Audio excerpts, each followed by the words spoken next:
Perfect. All right. Welcome everybody. Welcome David. Thank you so much for joining us for this webinar. All the way from Rise and Shine, San Francisco, right? What time is it right now over there? We just hit 7 a.m. So bright and early. I'm a morning person, and this is my favorite topic, so I'm excited to join everybody. Perfect. So the ones of you who actually joined and signed up, just a short recap on Tenbound, and I'm going to let David present himself more in detail. But Tenbound is a research and advisory firm focusing on and dedicated 100% on sales development, performance improvement. As we all know, the sales development industry has exploded the past few years. However, expertise in the subject is still rare. I'm reading right from what you're saying about your company, and I totally agree. It's like everybody is talking about SDRs and BDRs and MDRs and whatever you want to call it, but do we really know what it is? So Tenbound aims to up-level the profession through cutting-edge research, highly practical consulting, training, and coaching programs for all levels of the sales development team. And you also focus a lot on events, right? So that's basically the short background. And David, please tell us more about how did you end up founding Tenbound? What's your background and history, and who are you basically? Yeah, again, thank you so much for the opportunity and to be able to meet everybody. I really appreciate it. So I was running sales development teams at tech companies here in Silicon Valley for about 7 years at various startups or more mature companies as the manager or the director. And yeah, I saw a need in the marketplace for research and consulting that was really focused on this area, because there were other research and consulting firms that were doing it, but it was just one part of their basket of services. And at least here in the Bay Area and in certain parts of the United States, it's such a hot topic, and it's such a big, complicated topic that we felt that it was the right time to really focus 100% on this area. And like you said at the beginning, the even the acronyms and the vocabulary are still kind of up in the air. What is an SDR? What is a BDR? What is an MDR? What are all these things? So we're trying to be able to define that and offer guidance to clients on how to really maximize those programs. Okay. So and do you also see the same challenge as, or at least I do here in the Nordics, in terms of I mean, even though it's a hype now, but if we go back to like 99, the year 2000, predictable revenue, Aaron Ross, Salesforce, and everything, like this was basically, I guess, somewhere where it all began. We're now in 2020. Do you still see that people are really not? Is there more an interest, or is it actually that people are applying it, or are they just interested and like curious about how could we use this? Yeah, that's a good question. So many companies, this is why we've been pretty busy, over the last 3 or 4 years, are implementing a sales development program at their company. And there's a lot of confusion out there on how to put it together, how to run the strategy, and what they should be doing. Even where it should be reporting is still kind of up in the air, whether it's marketing or sales operations. So there's still a lot of confusion out there.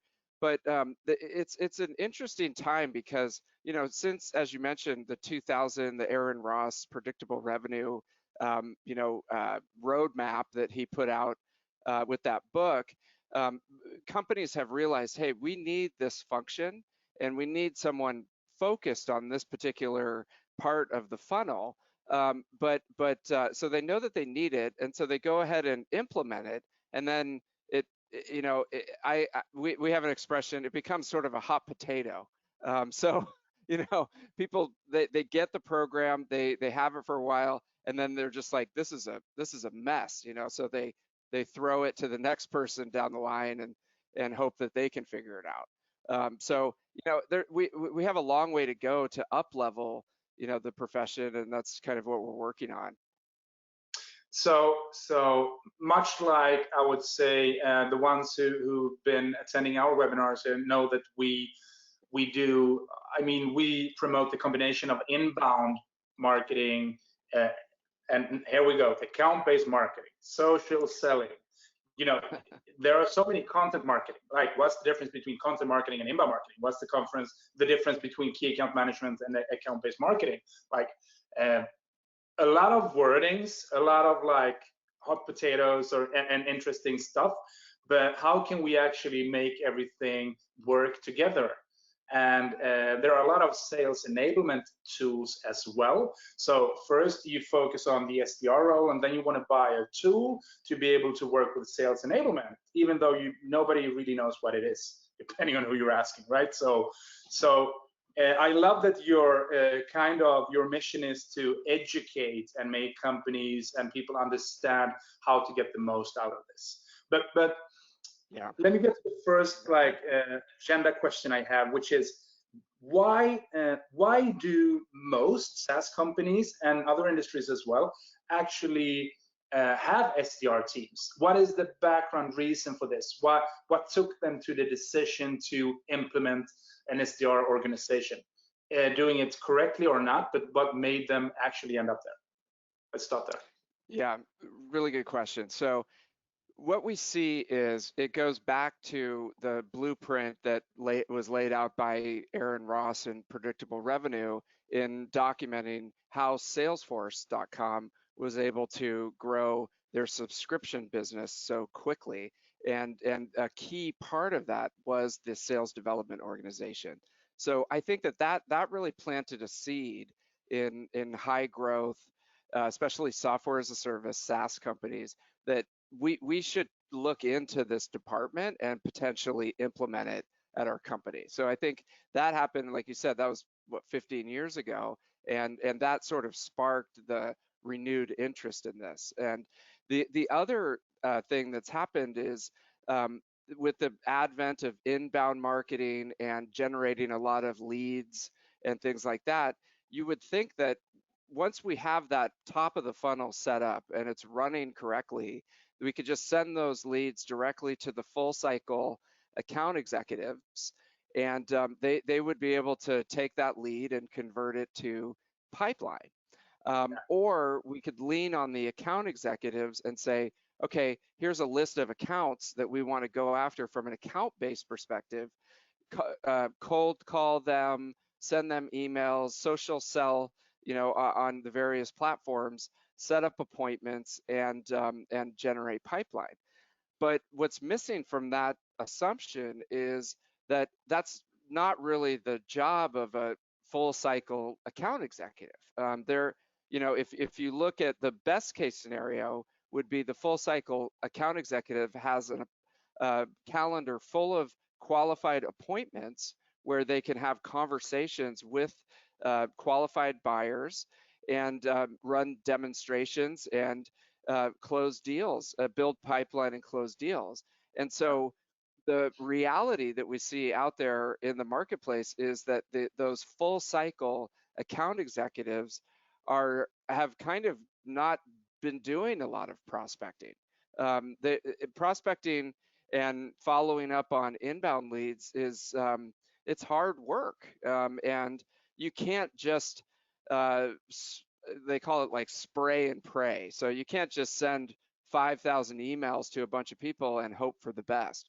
You know, in nowadays, the outreach and the follow-up has to be human. It has to be customized, and the sales reps are not, you know, spending as much time on this, and so there's a gap in the process, and that's fulfilled by sales development team.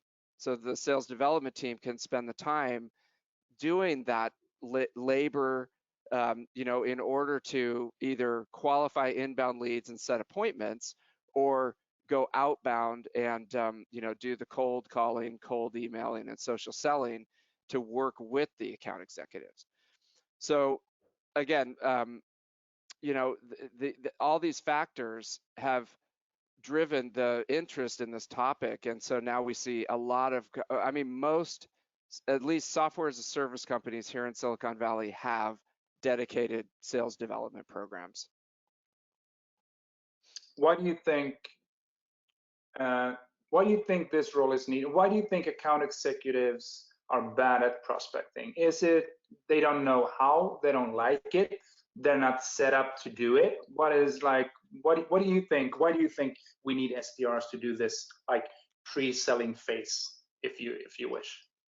Yeah, I mean, and I'm old school, so I've been around for 20 years. And when I sound like an old man, but when I was coming up in the sales profession, the expectation was that the sales rep would do this. That they would chunk off a portion of their day to follow up on inbound leads and cold call companies, or do account-based marketing to companies. And that expectation is still there, but a lot of companies see the sales development organization as another push that's really focused on just that one particular part of the sales rep's job. And so the sales rep can free up more time to land bigger deals, do more demos, have more conversations with qualified prospects, versus spending all their time, sifting through hundreds of inbound leads or doing a ton of cold calls. So what I hear out there with our clients and most companies is there is still an expectation that the sales rep is doing prospecting, and they're qualifying inbound leads, and they're going out to companies to land appointments. But that's really just one part of their job, where there's also the sales development team that is the entire part of their job, to get those appointments set and build that pipeline. So how do you decide who's going to do the prospecting if you have two sides? Like, you have the account executives, you have the ones who actually are going to do this full time. You don't see the risk of ending up in a this is my lead, let me do the prospecting, this is what I should be doing, and you should be closing? Or is this not an issue? Yeah, it is an issue. And if we take a step back, there's an important aspect of setting up that modern sales machine that a lot of companies are really focused on, and it could be called sales operations.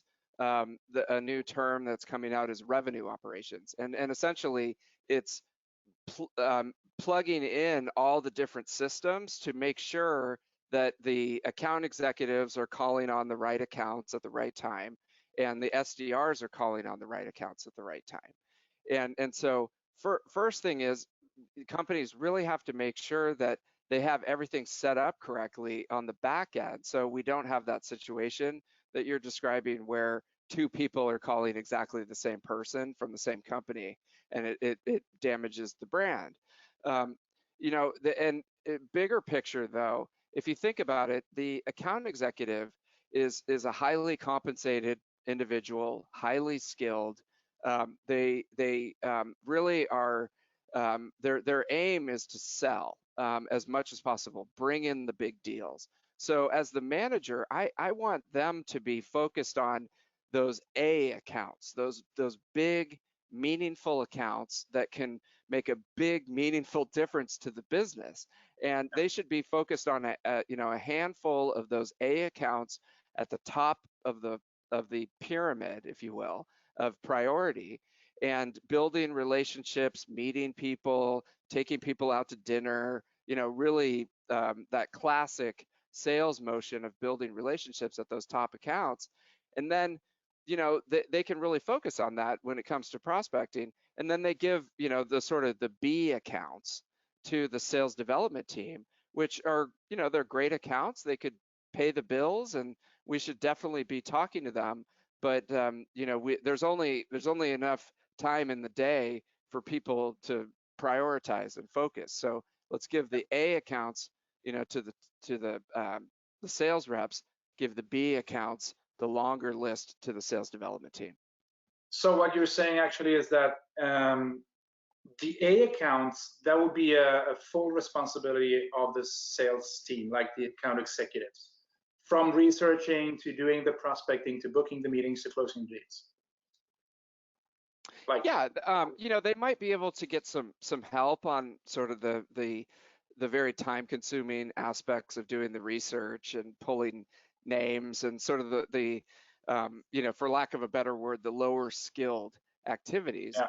They could ask for some help from their SDR team to build those lists and get a good plan in place. But when it comes to actually writing a personalized email to the CEO of one of your top accounts, or placing a phone call, or reaching out over social to create a relationship, that should be 100% owned by the account executive, because that relationship is too critical to have anyone else work on.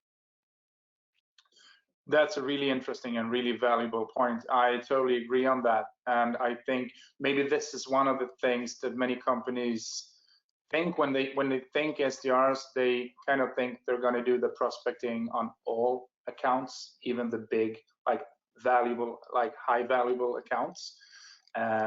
So your point is it's a perfect like way to putting it, that it's not like destroying your potential accounts, but because if we're being honest, an SDR and a account manager or account executive, it is a different person. It is a different way, a different role, basically. Which takes me to another question. Do you see a challenge when building SDR organizations in the fact that many SDRs want to move up the ladder and become account executives or account managers, and basically they don't want to stay SDRs? Yeah, it's an issue, in the SDR world, because and the roots go back to how Salesforce was organized, where there was it's almost a machine. You come in as an inbound SDR, or I think they call them BDRs, or but you come in as an inbound person, then you go to outbound, then you're hybrid, and then you go to a junior account executive. And so they would use that, and a lot of companies do this. They use that career progression as a sales pitch when they're recruiting people to do this job, because it's a hard job. It's not a super well compensated job in a lot of companies, and it's hard to find people that really want to go for it. And so companies for several years have been using that career progression as a sales pitch in their recruiting to get people in. And it's caused all kinds of problems, because now people get recruited to these companies, and within 3 to 6 months, they're like, this job sucks. I want to be one of those account executives where I could go fly around the world on airplanes and make $100,000 and things like that. So it's caused a lot of issues. And so the recommendation that we give to clients is be fully transparent in the recruiting process, and let them know, especially if there is no career path set up at the company, or the company sells to large, complex organizations where the sales rep needs 20 or 30 years of experience in order to be effective. Your 21-year-old SDR is not going to be moving into one of those roles within 3 to 6 months. It's just impossible. And so if you're not transparent in the recruiting process, and letting them know what the reality of the situation is, you're going to have an unhappy SDR, in six months. And you really, I mean, of course, I run Tenbound, so I'm very excited about SDRs, you really need a great SDR in the seat if you have one or two or a whole team, because the SDRs are building pipeline for your sales organization, and sales, is the lifeblood of any company, whether it's a small company or a major enterprise. So you've got to nail this organization. You don't want a bunch of people who are upset because they're not being promoted. And which very naturally takes me to the follow-up question. How do you define, what kind of traits do you look for when you look for SDRs? What is a really good SDR? What does she or he need to have in traits and personality to be able to succeed?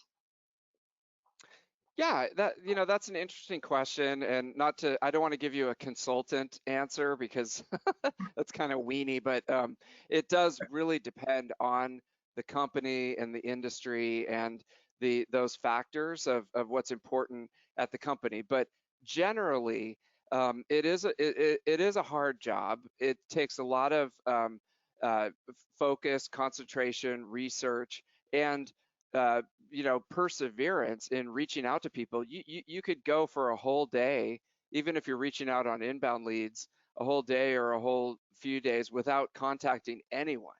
And so that perseverance is very critical. The other thing that I've seen that's been very important for success is a curiosity and wanting to learn about the industry that they're in, because they're coming in as early career professionals, and so we're asking them to research large lists and make hundreds of phone calls every week to people who may or may not be interested. It's really tough, but if they have a curiosity toward your company and toward the industry, and they want to learn and grow, that's going to be the type of person that could potentially grow with the company and become really, really valuable. But I keep going back to Salesforce, but a number of the big successful software companies here in the Valley, they hire the best and brightest into the SDR organization, and they give them a lot of training, they give them a lot of career opportunities, and they end up, they don't end up being an SDR forever. They end up either going into as a junior sales rep, or I've seen them go into marketing, product development, operations. If you can find a great person and they're really, curious about the company and the industry, then you could hire someone who can really take your company to the next level, which is great. Yeah, and that's also interesting, because when you say that some of them move into product, others into marketing, it really puts like this really shows that it's a complicated role. You need to be like it's not a traditional inside salesperson. It's not a marketer making prospecting calls. It's a combination, like in between all of these worlds. And I also love what you said in the beginning, right when we started, that you need to put a human being into the automation. Like basically everything is automated. We do inbound, we convert website visitors and stuff, but we need to follow up either by email or by a phone call and have a conversation. And you said that these are people who just recently started in sales, maybe a few years experience in sales. If I ask you, because I have a few different, I'm thinking about this also every single day, basically, because this is what we focus on as well. What would happen if we bring in even more senior people into the SDR role? Would that be an option, or is that kind of, and I don't know if I'm saying account executives make them SDRs, but more like, is age a thing? Is experience important? Like, where do we draw the line? This is a traditional standard, really good SDR. This is somebody's going to close the big deals. Do we have any lines we draw there in terms of experience, et cetera, et cetera? Yeah, that's a really good question. So if you can reverse engineer your goals for the SDR team in a spreadsheet. And I'll tell you why I'm starting with this. But if you look at the revenue goals that you're expecting from the SDR group, and you reverse back to the pipeline amount that's going to convert to the revenue goal that you have, and then you reverse back to the number of qualified appointments that you need in order to hit that pipeline goal, and then all the activities that need to happen in order to be able to set those appointments and build that pipeline.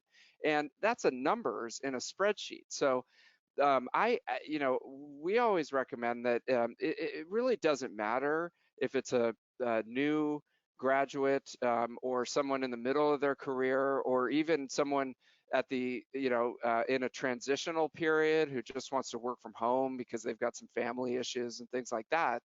As long as they can hit their number on a spreadsheet, what they look like or what their experience is really doesn't matter. There's a so that's one way to look at it. If you just want the somebody to personalize your outreach, set appointments, drive pipeline, and help you to grow your sales, then you can look at it from a spreadsheet perspective. It's numbers plugged into a spreadsheet.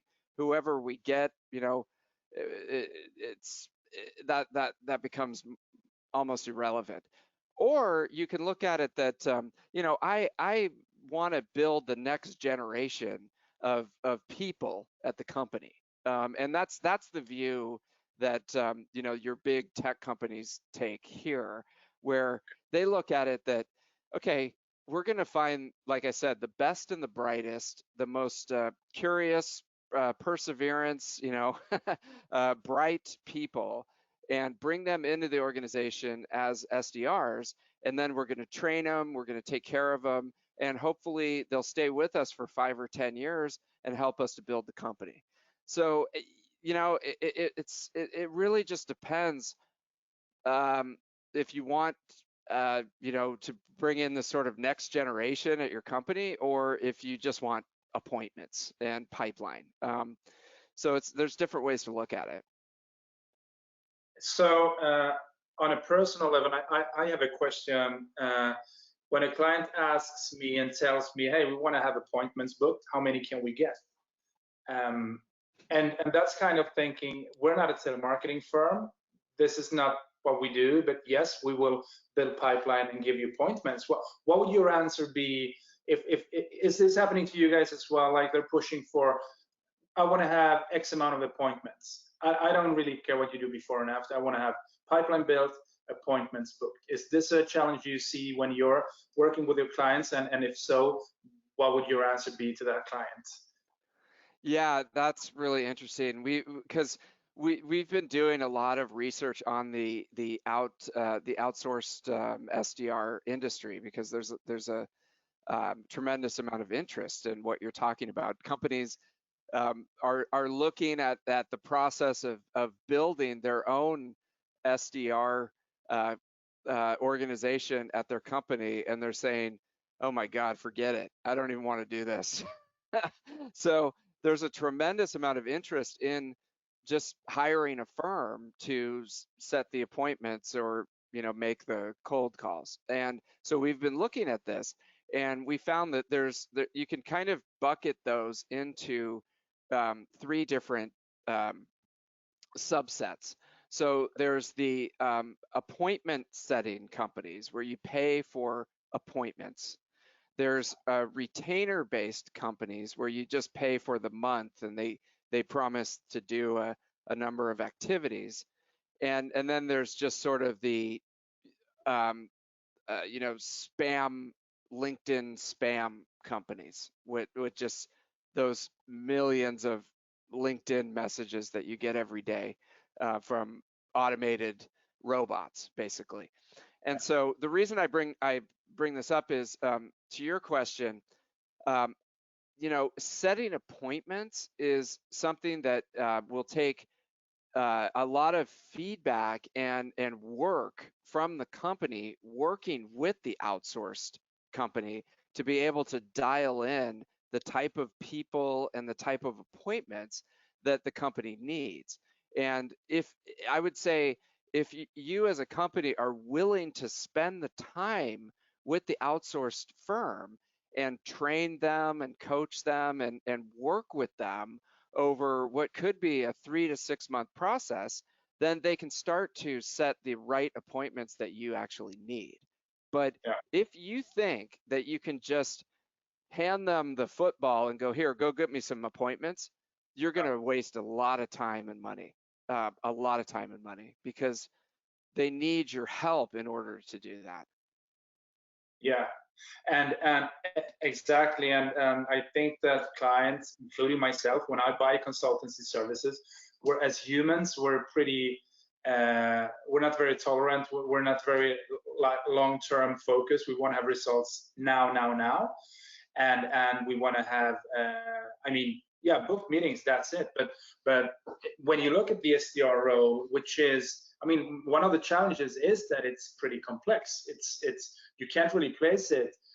Some companies place the SDRs in the sales department, others place it in the marketing department. What's your experience here? Is it a marketing role doing sales? Is it a salesperson understanding marketing? Is it somewhere in between? Where should we place this valuable resource? Yeah, I mean, that's a really good question. So even taking a step back, there's a misconception that sales development is, oh, it's easy. You just hire some people, plug in some tools, give them some lists of people to call, and then stick them in the corner and hope for the best. And so people do that either as their in-house, team or working with outsource. So if you take away anything from the webinar, you need to be more strategic in putting your program together, even if that's just using a whiteboard and mapping everything out, or making a flow chart of how things are going to work from the top of your funnel to an appointment to pipeline and sales. So you need to be more strategic. But to your question, so most of the research that we have shows that about 70% of these organizations report to sales. And that's in high growth companies here in the United States. So not as super familiar with Europe, but most of these organizations report to sales. And that makes a lot of sense, because ultimately it is a kind of a quasi sales position, because you're having to go out and talk to strangers essentially and have conversations that are interesting and compelling in order to move them to the next step, which is a lot of what we do in sales, right? We have to be interesting and compelling and move people through a pipeline. And so most of these organizations roll up to sales. The downside of rolling up to sales is that sales is receiving the output from the sales development team. And so they're almost sort of a passive recipient of the appointments that are coming from the sales development team. And so they can, what we see a lot is they can just get into a situation where they're waiting around and complaining about the production of the sales development team. And there's a lot of griping and people complaining to the VP of sales about how the sales development team sucks. So that's not good, because that creates a bunch of finger pointing within the organization that's negative, and it doesn't help anybody. If you flip it around and have the team report to marketing, there's some benefits there as well, because they can be in sync with the marketing department on the campaigns that they're running. And they're synchronized in a way that, okay, we're going to be going to this event, we're going to be running this webinar, we're going to have a dinner with our main clients, and the sales development team can really be in lockstep with what marketing's doing. And marketing also tends to be more metrics driven. So a lot of what sales development programs are doing is driving conversion rates. And so if you have a metrics-driven marketer, they can look at those conversion rates and really analyze why are some of these leads converting and others are not. So they can work with the sales development team to do that. So that makes a lot of sense. And then on the flip side of reporting to marketing is that the relationship sometimes is not great between the marketing and sales department. There's some natural friction there. And so if the sales development team is working with the marketing team, they become sort of, oh, those marketers, the sales team is unhappy with not only the marketing department, but also now they're unhappy with the SDR team. So that's not good as well. So. And what if we, because I've obviously been thinking about this in different ways as well. What if we say that this is a sales role who reports to sales, but we place this guy or this girl in the marketing department? Is this something we can do? And the reason why I'm asking is, if you know that this is a sales resource who reports to sales, but we're placing this person in the marketing department to be able to function as a psychologist, like making them talk to one another and understand what they need to do. Like, because if you're in the marketing campaigns and you're sitting down in sales meetings and defining your ideal customer profiles, the focus customers for this quarter and the next one, and if you can merge these two worlds together and be the one who actually stands in between and makes this happen, is that kind of a fantasy, or do you know what I'm getting at? Is it even possible?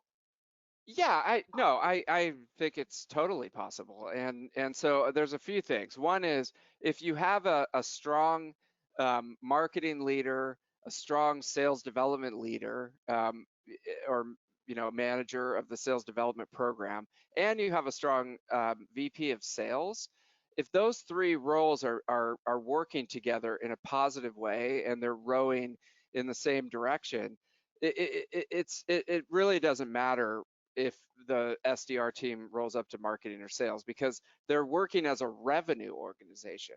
And that mentality we see at the best sales development programs have that mentality where everybody gets it, they want to improve, and they're working on the same project, basically, which is to drive revenue for the company.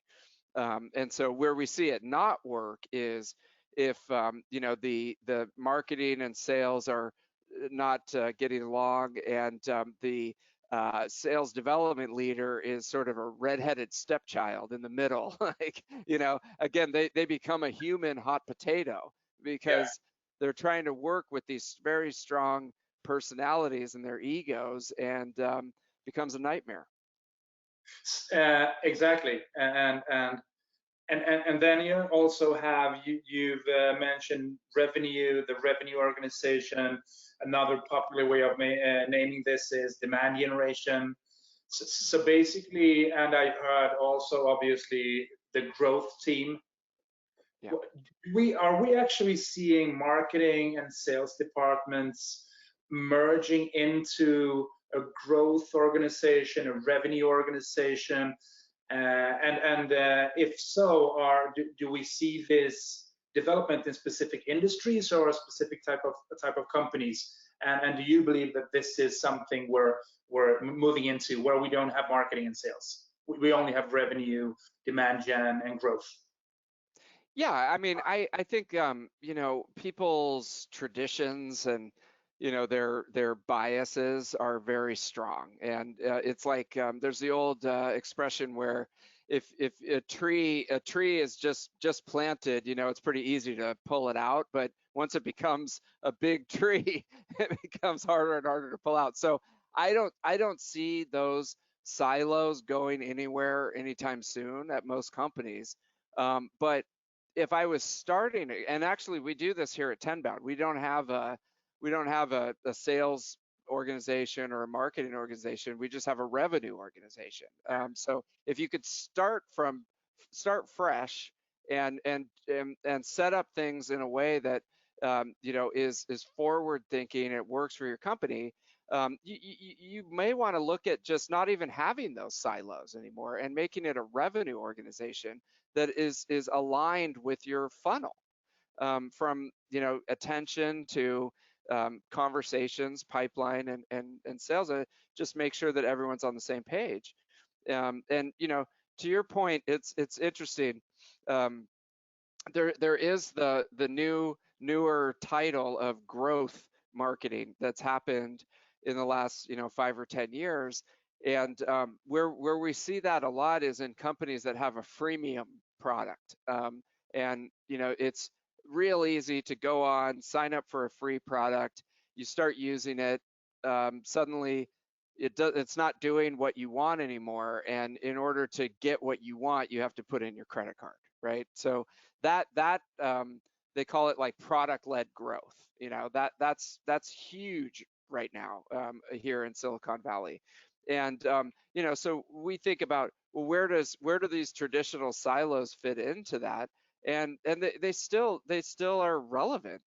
You've got to market the free product. Somebody, if you get to a certain point, somebody has to talk to a human being if you're going to sell a bigger deal. And so sales development and sales still have a role there. But overall, what are we trying to do? We're trying to grow revenue. And so, that's, and one last quick thing on that is, they just announced yesterday that IBM chose Slack over Microsoft Teams. And it's hilarious because if you look back a couple of years, Slack's big thing was, we don't have any salespeople. We just put it up. You can get it for free, and then if you want more, you swipe your credit card. Well, fast forward 2 or 3 years, Slack has a huge sales development program, probably over 150 SDRs and BDRs, and a huge sales organization, because they realized that you have to talk to people still. We haven't invented a robot that allows you to just sell, to IBM giant multi-million-dollar deals with a credit card. So no, and this is what I love about this, and this is what I preach every single day as well. Yeah. You can talk about AI, you can talk about robots, automation, inbound. The buyer is making all the decisions. The buyer has all the answers. No, it's not going to. I'm totally convinced we're going to need fewer salespeople, but the ones who are going to stay in sales are going to be more relevant, better at what they do, more educated, more trained. Exactly what you're saying. But I mean, I think it's going to be many years before we that's a really good example. I'm going to use that one as well. Like, how do you go from in a few years swiping credit cards to having a few hundred salespeople? It's obviously at the same time as the market is very much about buyers in control, automation taking over, buy everything with a few clicks. It's fascinating. Really 100%. I mean, I could rattle off, other examples. You have Atlassian, no salespeople, now a huge organization. HubSpot, which is the classic inbound marketing company. If you're an inbound marketing company, why do you need salespeople? Well, they've got hundreds of sales SDRs and salespeople. That is one of the most. That is one of the funniest, because we sell HubSpot licenses, so we build our consultancy business on HubSpot. And I've made several trips to Dublin and to Boston and met with them, and it's hardcore selling in a good way. It's not like pushing, but it's still a lot of headcounts, a lot of salespeople. And exactly as you said, hey, they do inbound. Let the customers come to us. No, it's not. That's not the way it works. Eventually, somebody wants to talk to somebody. Eventually, we're going to find out that we're actually human beings. Yeah, 100%. And I look at all the technology to support, because there's so much stuff out there. We've actually pulled together the first market map on sales development, tools and services. and we're putting out V5, there's hundreds of companies that are set up to help sales development reps to be more efficient. And I look at it as, Iron Man, Jarvis and Iron Man. You still have to have Tony Stark in the suit. You can't just send Iron Man out there by himself, because Tony Stark is what brings the organic flavor to the conversation. So we're more and more, I mean, at least in the near term, and we could watch this webinar in 5 years, and you could say, okay, now we've gotten to the point where robots can handle human interaction in a persuasive and effective way, but we're just not there yet. And so until then, we've got to have these teams that are interacting with customers. So speaking of teams, this is another hot potato. How do we set sales goals, budgets? How do we commission? How do we pay the SDRs? How do we set expectations, responsibilities between, like, if we have a pretty traditional way of doing it, and let's say that this is a company doing inbound marketing, we generate some inbound leads, they convert into classical marketing qualified leads, sales qualified, sales opportunities, they close, or we lose them as customers. And we need to have an organization supporting this. So we have marketers, growth hackers, inbound marketers, whatever we call them. We have SDRs, BDRs, MDRs, PDRs, product development reps. Why not? Like any CDRs, like yeah. Exactly, you have junior and senior. So we have them, and then we have account executives. We might have key account managers or account managers and customer success. So how do we make this, turn this into a revenue team where we don't compete with one another, and what kind of metrics would we then work against as a team and individually to be able to produce the most revenue for the company as possible without too much friction internally? Big question. Yeah, really good question. We still have another 40 minutes, so yeah. Yeah, how much time do you have? So I would start by looking at the different sizes of the organization. So maybe if someone on the call is a founder, a technical founder, and they're thinking about hiring a salesperson right now, or they're a mid-market company and they just need more pipeline for their sales team, or they're an enterprise company and they need to start to break into different parts of organizations in order to do upsells and cross-sells. So you really have to first stop and say, okay, what's my company size? What is my aim here? And how can we make sure that we do this in the most efficient way? So I'll just start with the technical founder. You have a great product and you need to bring it to market. You're doing some Google ads, you're working with Oliver's organization to bring in some inbound leads. Things are going pretty well from an inbound perspective. So before you hire your first salesperson, I would take a look at your calendar, or if you already have a salesperson, look at their calendar. Is their calendar filled, or is your calendar filled when you can put it in with qualified new business opportunity appointments? Is it filled to the point where you're just running around like a crazy person? Because if it is, then you're in pretty good shape. You actually need to hire another salesperson so that you can take some of those appointments off of your calendar and start to work on other stuff. But if your calendar's not filled to the max with these qualified sales appointments, what I would suggest is you look at, okay, let's split the head count and have one SDR whose job is to fill up everybody's calendar with those high quality appointments. And instead of just continuing to hire salespeople, which is what most companies do, we break off at least one or two headcount for an SDR. So that's the first thing that I would look at if you're in that stage.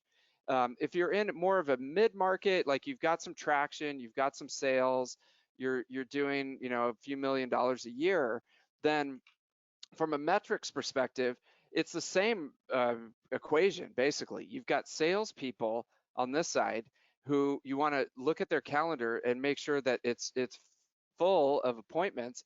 And then you've got the SDR team who's in charge of filling that calendar with appointments. And so then again, we have to reverse engineer it back. What are the activities and what are the metrics that we need to be following to make sure that we're setting enough appointments and we're getting that pipeline flowing for the sales team? And that's going to be different at different companies. Some industries, they answer the phone. So if it's a phone heavy industry, then those activities probably would include making phone calls. Some industries don't do any phone calls, but they answer their email. Other industries are only on social, and that's the best way to contact them. And also, looking at the activity metrics there from both an outbound and an inbound perspective, and dialing in what the SDRs should be doing on a daily basis to set those appointments and build the pipeline. So that's kind of a mid-market example.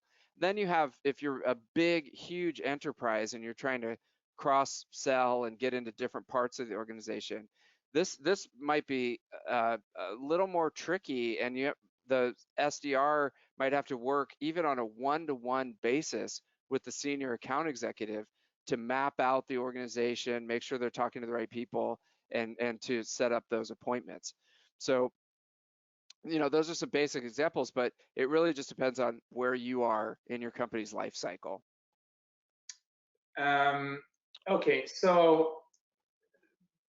but if we if you were forced to, if I would ask you, let's say we're a mid-sized company, we have a marketing department, we're generating some inbound leads, we need to do outbound prospecting as well. We like the idea of SDRs and BDRs, and then we have a few salespeople who are supposed to be closing deals, high quality both meetings and pipeline, right? Yeah. What would be what kind of metrics would you set on the SDR in terms of with the goal of supporting the sales team with high quality meetings, maybe doing research, maybe breaking the ice, maybe getting into new accounts?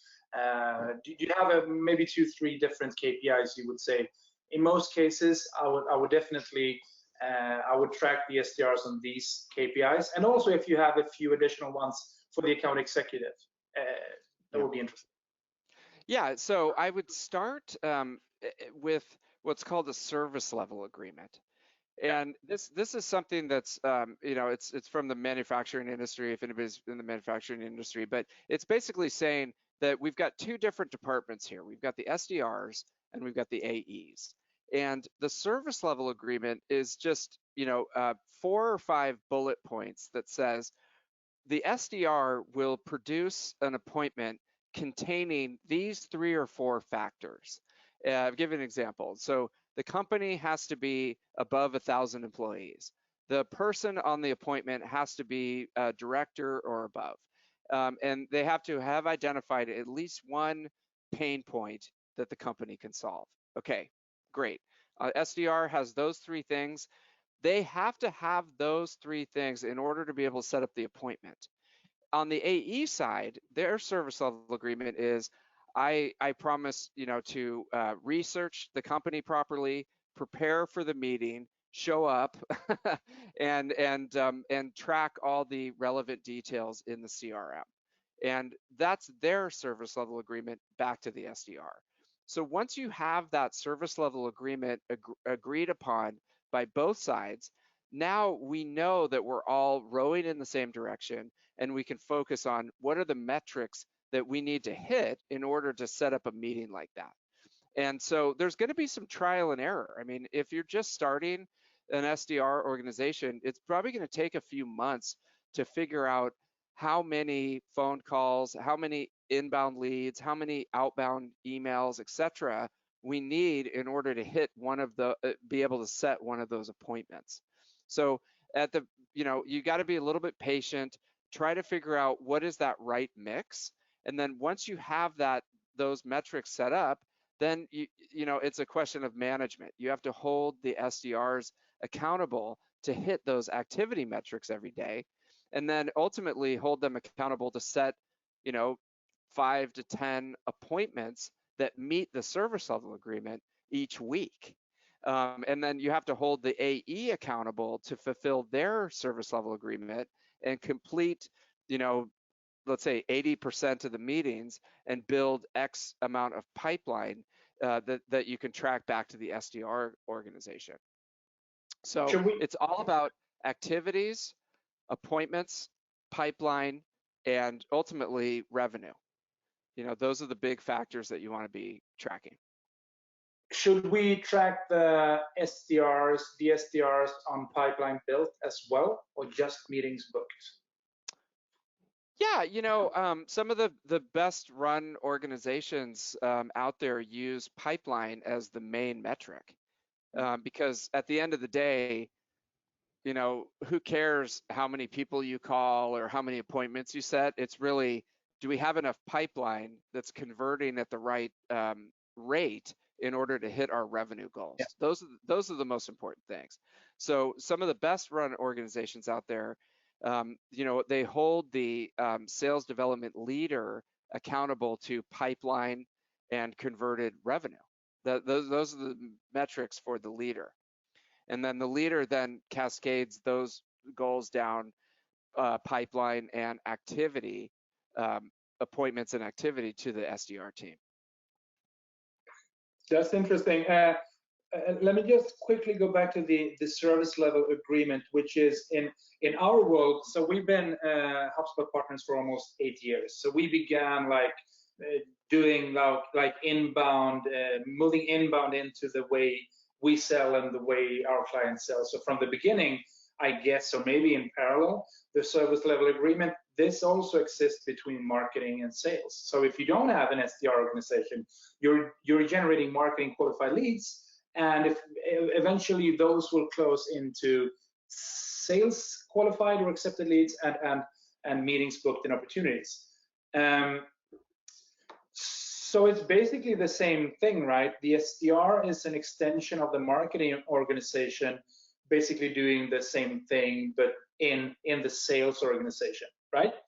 Correct. So exactly. So my question then is, do we need marketing, or should we just do should we hire a bunch of really, really good digital marketing savvy, young, up and coming, knowledge thirsting SDRs to do lead generation, and then we can have maybe 2 or 3 marketers doing brand, and even though personal brand is more important than the company brand today, is my opinion, we might not even need marketing branding. But let's say we do. Should we just get rid of marketing and just do this is the revenue team? We'll call marketers when we need them, but most of the time we don't, because we're closing deals in business, we're building pipeline. Is that, I've heard this from sales managers, and I've thought about it myself. Is this where we're going, or what's your take on this? Yeah, I think that whatever you call the particular job assignments of people is what they're used to, and it might be kind of a hard sell when you're recruiting to get people to come in and have a completely different job title that they're used to, because your ego is really wrapped up in the fact that you're a VP of demand gen and things like that. So that might be kind of a tough sell, but what we've been talking about is, at the end of the day, it's a funnel. It's a funnel, and so different people have different responsibilities to move the attention that we're getting from people down through the funnel to make them close sales that reach our revenue targets. And so however we plug people in specifically to hit that, that's unique to the company. And so I think that there's kind of a double-sided answer. I mean, we still need the expertise of the people that can drive MQLs and understand how they're converting to appointments and work with the SDR organization. But maybe they're just not, at someday they're not called marketers anymore. It's just the revenue team. Yeah, And the reason why I read an article a few months ago, I forgot its name, but one of the founders of Marketo, he wrote a really good article where he said that, hey, marketers, we've been doing inbound for maybe 8, 9, 10 years now. We're still having the same challenges. We're not showing revenue. We're not delivering results.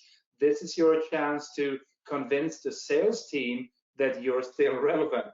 Really good article. I'll see if I can find it. I'll send it over to you. And this is the guy who founded Marketo. Then again, Yeah. what is today? He leads a sales enablement company where this article fitted really good into the product he's selling today. But anyway, it's a fair point. Like, it's a good point. Doing inbound for several years. In some cases, we have even bigger challenges than we had before, because we're getting into, as marketers, we're getting into the sales machine, saying that we can help the sales team bring revenue into the company, but we're failing. So eventually the sales team and the VPs in sales and the leaders of the company are going to say, hey, and I've met several clients we've worked with who've actually told me, yeah, we tried inbound for a few years, it's not working. And it's not about inbound, it's about the things you're mentioning, like the process, the SLAs, the way we should be able to work together, right? Yeah. I mean, there's a great marketer over here named Matt Hines, and he had his famous thing was, you can't buy a beer with an MQL. So essentially, you could be over there producing MQLs and even going back further, creating pens and T-shirts and doing all this brand stuff, and that's great. I mean, you need that, especially when you get bigger as a company.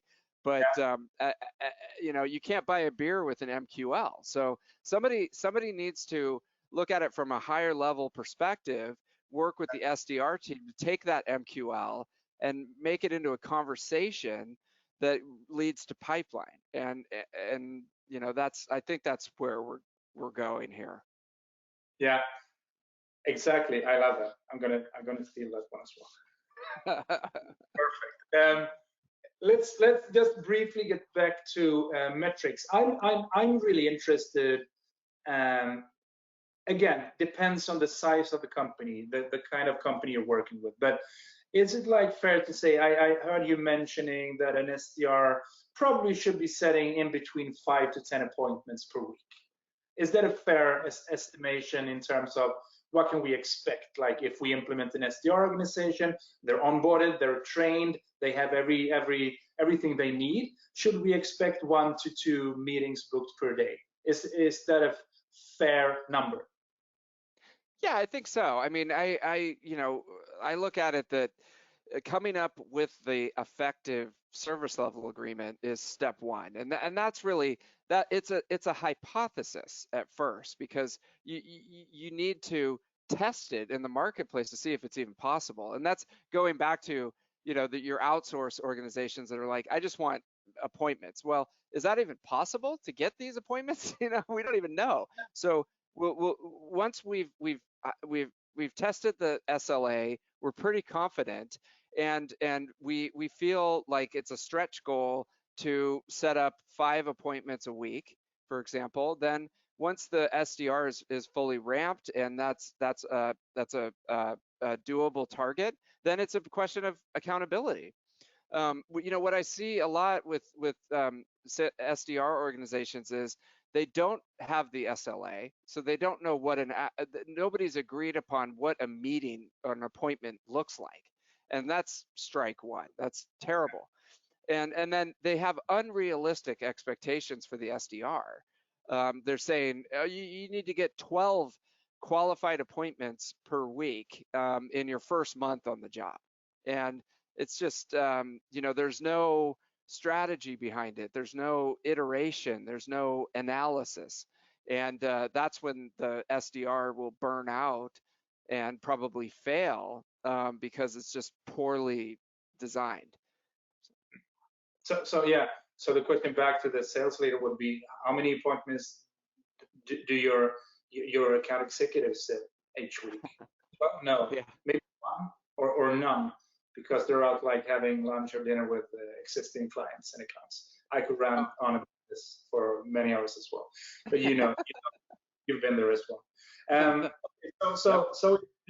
again, if we go 5 to 10 appointments, how many, and this is from my perspective, and this is why it's so interesting to have this webinar and to be able to discuss this with you. I love phone calls. Like, you can send emails, you can email a bunch of people, that's fine. But when you actually get them on the phone, I would any day replace 50 emails with 5 minutes on the phone with somebody who's a potential buyer. Like, how do you then make, like, to get to 5 or 10 appointments? How many, like, if we go down to activities, how many phone calls or calling attempts do you need to make? Do you always track emails and other activities as well? How do you set those metrics if we agree on, let's say, 8 appointments per week? How do we break this down into phone calls, emails, and any other LinkedIn messages? What kind of metrics? Is there a formula to do this? Yeah, so and there's tools now.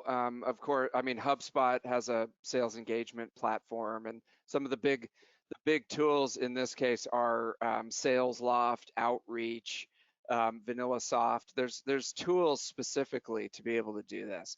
And so I would just go back to say, at first, we're really testing the waters. We're trying to see, because you don't just make up numbers, and this is the gold standard of activity metrics. At first, it's going to take some trial and error. So if you're starting a sales development program, I would say right now, hey, we need volume of activities. So we need to be, calling 100 people a day plus, having 10 conversations, sending out 100 emails, and talking, having at least 20 or 30 conversations on social media every day, and see how close that we can get to it. Because basically we're testing to see which of these mediums is going to have the best result back to us.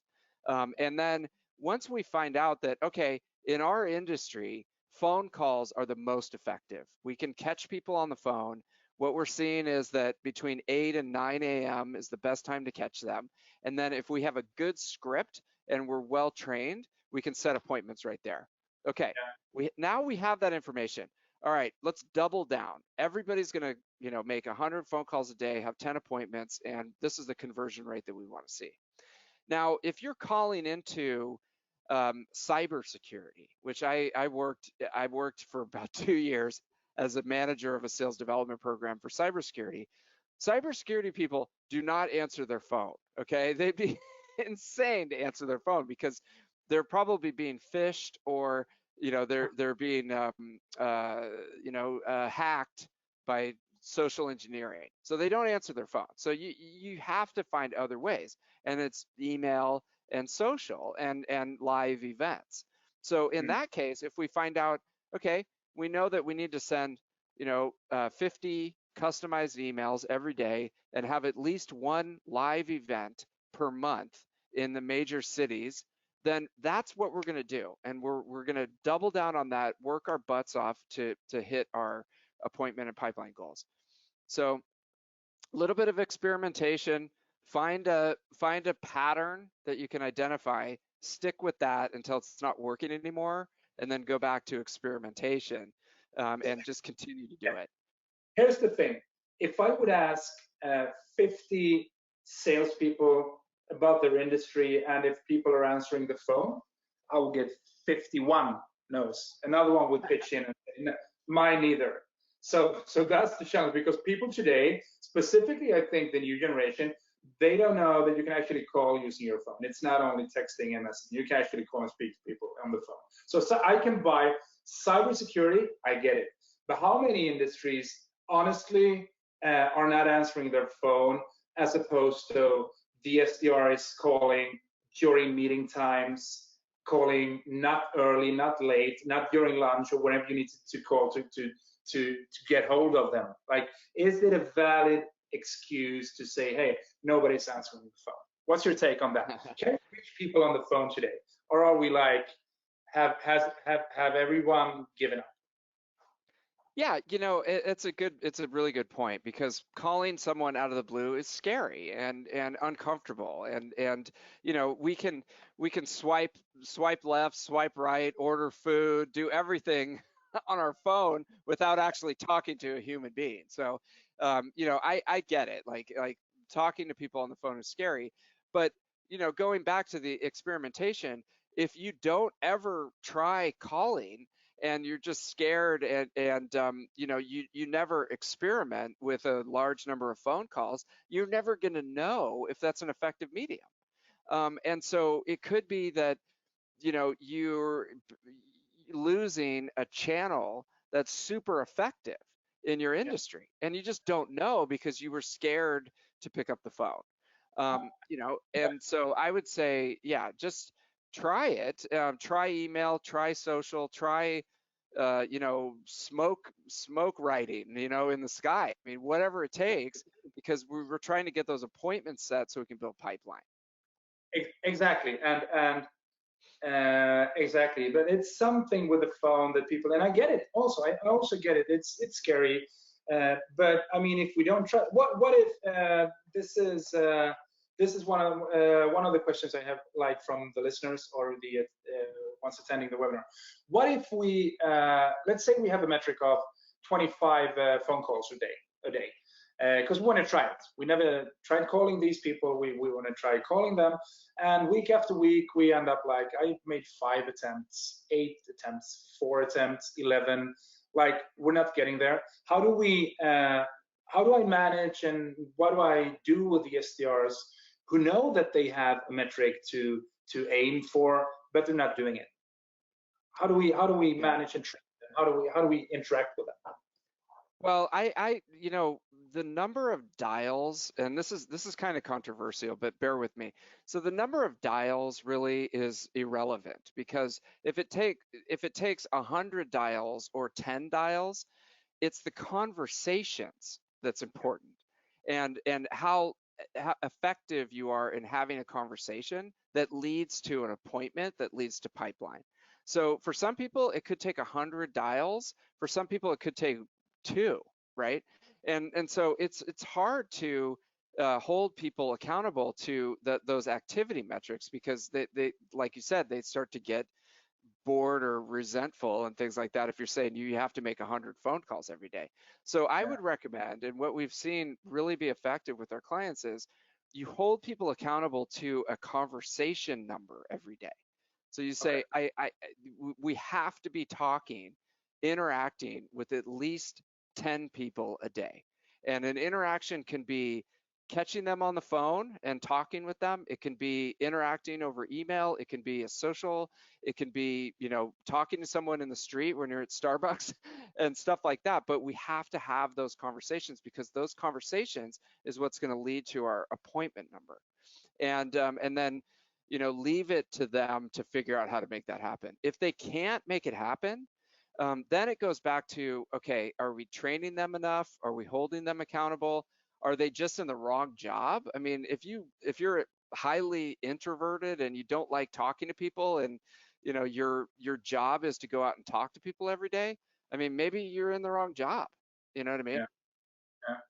Okay, that's a good point, because this is a personal, also something I agree on. Like, it's a question from me as well. I can relate to this, because I mean, we have SDRs internally at our company, and I'm on them like every week and asking them why they haven't made the dials, because what I'm seeing is when they're successful, everything is really good. But when they're not, it's like taking a salesperson. You need to close $1 million or $100,000. You're not doing it. How many deals are you actually managing? How many proposals did you send out? How many meetings have you actually made with clients? And then you go backwards. So if you don't build enough pipeline as an SDR, if you don't have enough conversations, you need to go down to the activities. And if you're only sending emails and not calling, or not doing anything, like, it goes down to the activities. And where should we, like, you raised a good point, because Maybe that's a focus we should be moving more into, like the conversations. And you also mentioned that a conversation doesn't have to be on the phone, which is, to me, it's on the phone. And I might be wrong, obviously, since you've been doing this and seeing success. But for me, a conversation is when you're speaking to somebody, like sending an email and somebody answers back. That's not as valuable for me as if you get them on the phone. Or am I totally off track here? What's your feedback? No, I mean, I think we always say that the phone is the most customizable and fastest communication method that we have right now. It brings in your personality. It's a great channel, and I think that if SDRs are not making the phone a big part of their mix, they're blowing it. From your perspective as a manager, there's different ways to hold people accountable, and it's a tough job. I mean, and it's not a job for everybody. So it could be a situation where we have a 3-strike policy, and I'm going into American baseball, but there's a 3-strike policy. If you don't hit your conversation number and your appointment set number for the first month, strike 1. If you don't hit it for the second month, strike 2. If you don't hit it by the end of the third month, then we're going to have to part ways because it's just not the right job for you. And that takes away all the bumpiness and the having to hold them accountable, that you only made 99 dials instead of 100. It's like, dude, I don't care how many dials you made or any of that stuff. Did you make your number or not? Because ultimately that's all that matters. So yeah, different ways to look at it. No, that's interesting. So basically, conversations, meetings booked, and eventually, like pipeline built would be whatever dials or whatever it really isn't relevant. It isn't. And it's like somebody closing every deal he should be closing. I don't care how he closed the deal. He just did it. Like, how many proposals? 10 or 2? I don't care, because you have a bigger, you have a better hit rate. Like, so you're closing both of them as opposed to the other one who's losing like 8 of 10. So, okay, good. So really good. That's good advice. I have another question from one of the attendees. What is could you say that there is a general salary level for SDRs in Silicon Valley, in the Valley? How much money do they make? Like, what is commission based? How much is fixed? Is there a standard fee? Yeah, there's some really good research out there. If you have a pen and paper, it's from Betts Recruiting, BETTS Recruiting, puts out a comp report, and also a company called Closer IQ, which is another recruiting firm. They both put out comp reports that are very accurate and relevant each year. But what we see is the Bay Area it's a higher salary market. Bay Area and NYC, you're looking at a 50K base with a 75K on target earnings plus. So that's really, really high. And if you go to the middle of the country in Denver or Chicago or those type of places, you're looking at like a 40K base with a 20K on target, so 60 on target earnings, and it goes up from there. So it's pretty high. I mean, it's still pretty high. Do you think should SDRs, really good SDRs, earn more money than the salespeople? Yeah, I mean, there's if you think about it, I mean, the salespeople are not going to be able to sell much if they don't have appointments and they don't have any pipeline. Exactly. And I think that they're what I saw in the corporate world, and I still see with my clients, is the salespeople are sitting there going, marketing sucks and the SDR team sucks and I don't have any appointments and I'm going to miss my number and all this stuff. And it's just like a bunch of crap, but it's the reality of the situation. So we got to figure out, one, is that sales rep who's saying that stuff, going to make it? And two, are we doing everything we can from a marketing and SDR perspective to support them? So do you have any good cases, companies who've actually implemented this and had a really good journey where they actually they began over here and now they're super successful, and these are the key takeaways and how they did it?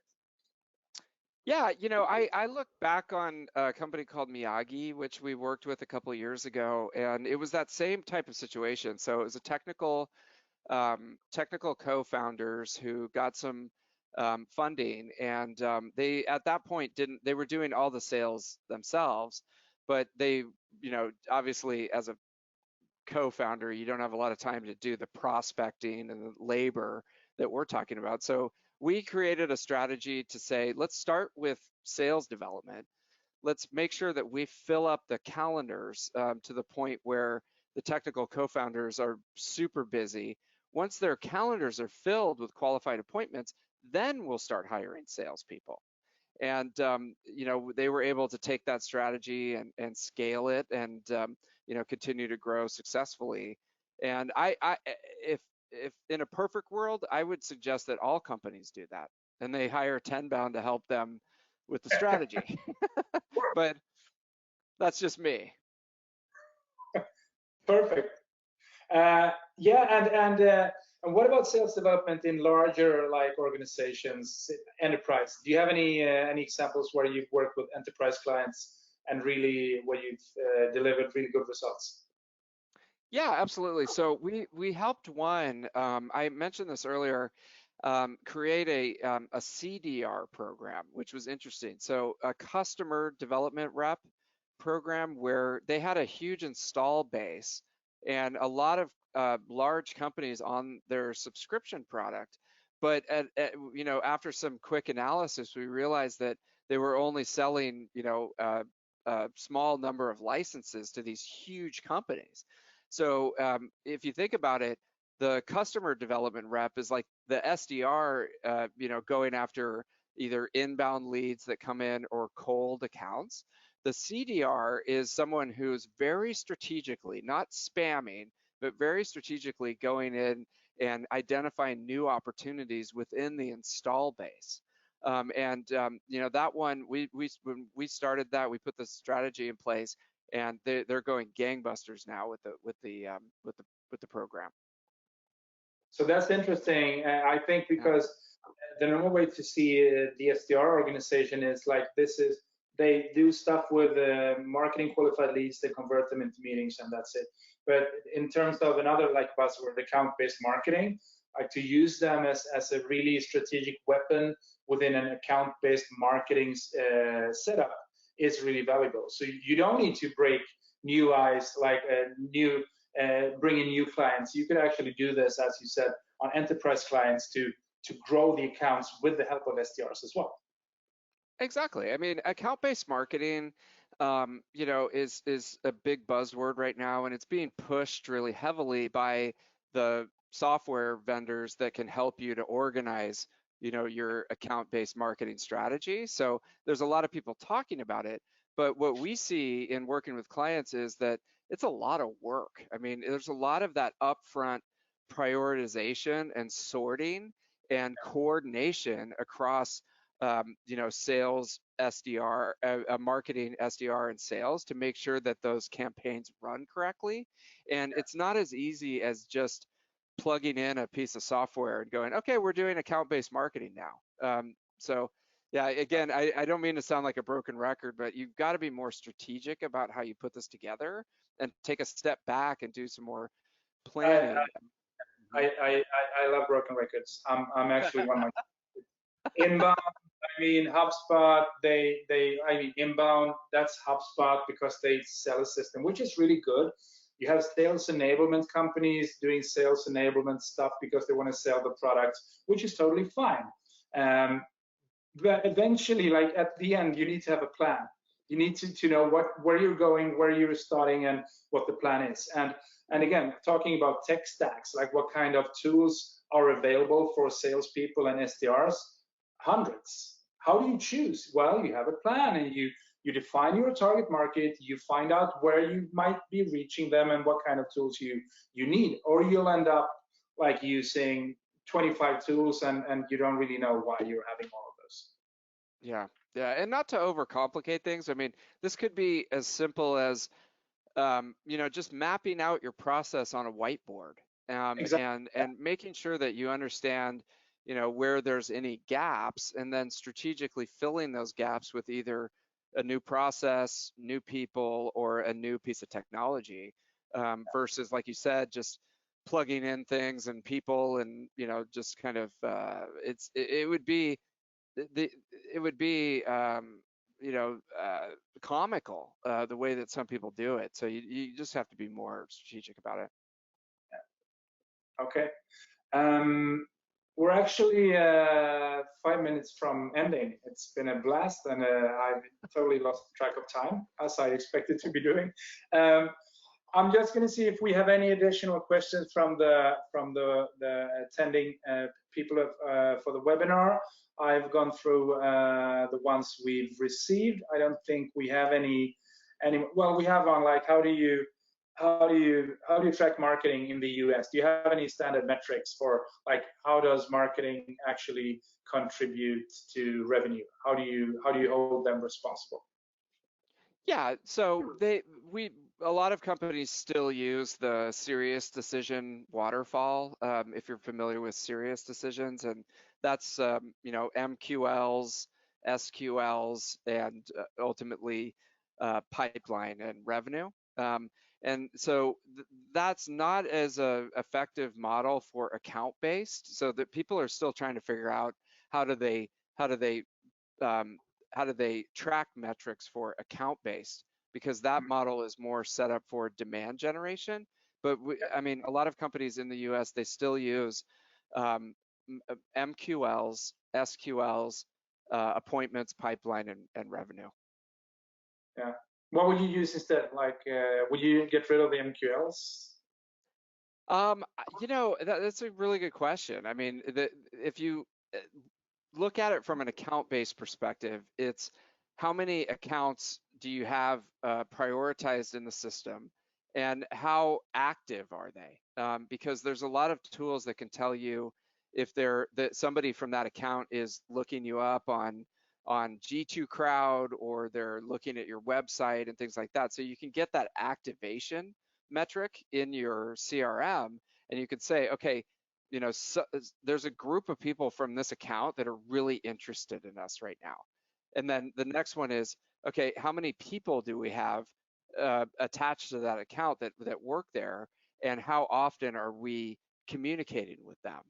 And so measuring that on a daily basis, and then from that communication, how effective are we in setting appointments with them? And so this is pretty cutting edge. I haven't seen a lot of companies do this successfully, but it's starting to be talked about. Okay. Perfect. Before we end, tell us a bit about, correct me if I'm wrong, you've gone from, you did help clients at the beginning to actually, you gave them resources like hire an SDR from us, we'll do the work. You trained them, you did this. You've moved into more focusing on training, coaching, and events, if I'm not misunderstanding it. What I like about what you do is actually the events you have. So you have a few in the States. When you're looking forward, like maybe to next spring, you're doing stuff in Europe as well. Tell us, like just a few minutes before we end, how do we find these events? Why should we attend? Tell us a bit about that. Yeah, absolutely. Thanks. I mean, yeah, exactly. So when I first started, it was consulting and training, doing strategy consulting, and then helping to train the SDRs.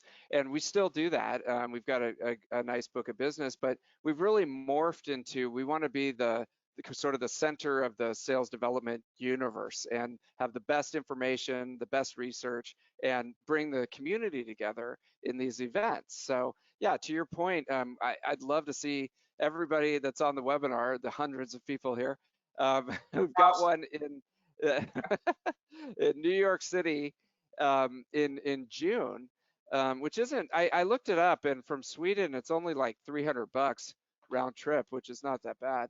And then we've got San Francisco in August, and these are big gatherings of the top sales development professionals globally, where you can, if you love talking about this, which you must if you're still on the webinar, you got to be at these things. Perfect.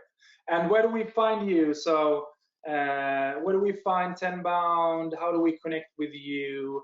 How do we get in touch with you if we want to take this, move along with this dialogue, like on LinkedIn or through your website? Yeah, 100%. I would just, go to Tenbound, tenbound.com, and jump on the newsletter. I mean, that's the best way to keep posted on everything that we're doing. And then, LinkedIn, it's David Dulany, Dulany.